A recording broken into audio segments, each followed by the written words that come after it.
జగన్మోహన్ రెడ్డి మాట్లాడుతూ ఉన్నారు. 18 ఏళ్ల కుర్రాడు యాక్సిడెంట్ చేస్తే కేసు కడతారని మాట్లాడుతున్నాడు. అంటే కేసు కట్టరా? యాక్సిడెంట్ చేస్తే కేసు కట్టరా? మరి కోర్టు ముందు పెట్టినప్పుడు జడ్జి నిర్ణయం తీసుకుంటారు.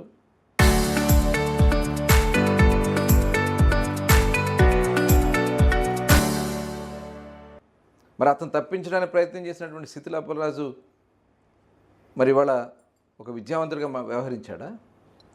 మీరు మాట్లాడుతూ ఉన్నారు అతను స్టేట్ ఫస్ట్ వచ్చాడు 10th క్లాస్లో అని చెప్పి. ఈరోజు ఉన్నటువంటి ఆడబిడ్డ, ఎస్ఐగా ఉన్నటువంటి ఆడబిడ్డ కష్టపడి చదువుకుని ఒక సామాన్య కుటుంబం నుంచి పోలీస్ డిపార్ట్మెంట్లోకి వచ్చి సర్వీస్ చేస్తూ ఉంటే ఆడబిడ్డ మీద జరిగినటువంటి మరి అక్కడ మీ వైఎస్ఆర్ పార్టీ నాయకులు అమానుషంగా ప్రవర్తించిన దానికి మీరు ఎందుకు ఖండించరని చెప్పి నేను అడుగుతాను. అంటే ఆడబిడ్డలంటే మీకు అంత చులకన?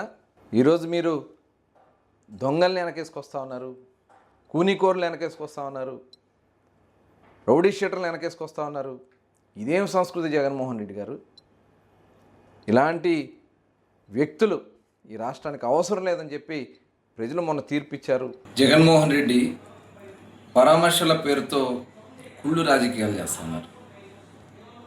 ఉత్తరాంధ్రలో ఒక అమాయకుడైనటువంటి ఒక యాదవ సోదరుడు పశువులు కాసుకుంటూ వస్తూ ఉంటే బైక్ యాక్సిడెంట్ చేసి సిదిల అప్పలరాజు కుమారుడు అతని మరణానికి కారణమైతే మరి అతన్ని తప్పించడానికి కనీసం అతనికి ఫస్ట్ ఎయిడ్ కూడా ఇవ్వకుండా కొడుకును కాపాడుకోవడం కోసం చేసినటువంటి ప్రయత్నం, దాని మీదట కేసు కడితే అంటే యాక్సిడెంట్ చేసి చనిపోతే కేసు కట్టరా? మరి యాక్సిడెంట్ చేసినటువంటి వ్యక్తిని తప్పించాలని ప్రయత్నం చేసిన సిదిల అప్పలరాజు మీద కేసు కట్టరా? అంటే సామాన్యుడికి ఒక న్యాయం, జగన్మోహన్ రెడ్డి గారు చెప్పినటువంటి వ్యక్తులకు ఒక న్యాయమా? మరి పరామర్శ పేరుతో ఈరోజు వస్తూ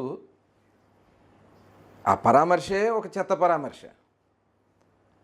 అక్కడ ఉన్నటువంటి డ్యూటీలో ఉన్నటువంటి ఆడబిడ్డను పట్టుకుని ఆడబిడ్డని అవమానపరిచినటువంటి విధానం. అంటే ఈ రాష్ట్రంలో ఆడబిడ్డలు ఉండడం జగన్మోహన్ రెడ్డికి ఇష్టం లేదా? సొంత చెల్లిని ఇంట్లోంచి తరిమేశాడు, సొంత తల్లిని ఇంట్లోంచి తరిమేశాడు, బాబాయ్ కూతుర్ని మరి బాబాయ్ని హత్య చేసి ఆ హత్య కుట్రని బాబాయ్ కూతురు వేయాలని ప్రయత్నం చేశాడు.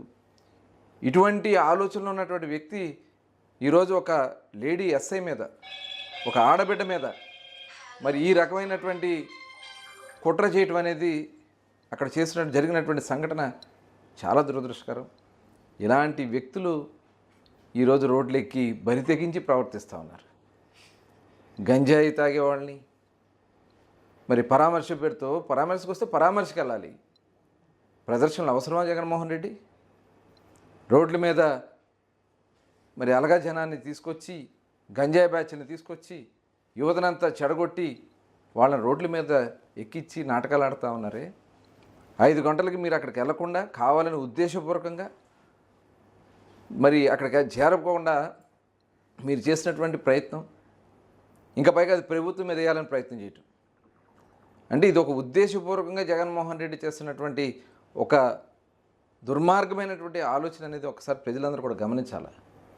అక్కడ జరిగినటువంటి సంఘటన, అక్కడ ఒక అమాయకుడైనటువంటి సోదరుడు, బీసీ సోదరుడు, యాదవ్ సోదరుడిని మరి అక్కడ యాక్సిడెంట్ చేసి చంపేస్తే అతన్ని పరామర్శ చేయలే, జైల్లో ఉన్నటువంటి వ్యక్తిని పరామర్శకి 5 గంటల్లోపు ములాఖతులు ఉండవని తెలుసు కదా. 5 తర్వాత అంటే కావాలని 5కి అక్కడికి వెళ్లకుండా మరి అక్కడ కూడా ఒక దొంగ రాజకీయాలు చేయాలని చెప్పి ప్రయత్నం చేస్తున్నాడు.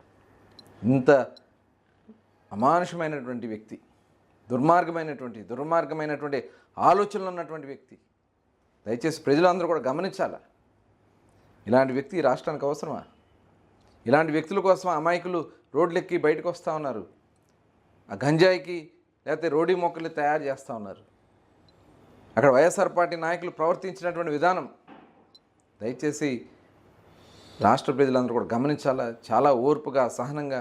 ఒక పక్క ఈరోజు చూస్తే అక్కడ భోగాపురం ఎయిర్పోర్ట్ని ప్రారంభోత్సవం చేసుకుంటానికి చక్కటి ఏర్పాట్లు జరుగుతూ ఉంటే ఇలా వచ్చి కుట్రపూరితమైనటువంటి ఆలోచన చేసే వ్యక్తిని దయచేసి మనం అందరం కూడా ఆలోచన చేయాలని చెప్పి కోరుకుంటూ, నీ ఆటలు సాగు జగన్మోహన్ రెడ్డి, ఖచ్చితంగా ప్రజలు తరిమి కొడతారు మీరు చేస్తున్నటువంటి దుర్మార్గమైన ఆలోచనలు. మరి ఖచ్చితంగా తెలుగుదేశం పార్టీ ఇవాళ కూటమి నాయకత్వంలో ప్రజల పక్షాన మేము ఉంటామని కూడా తెలియజేస్తాను.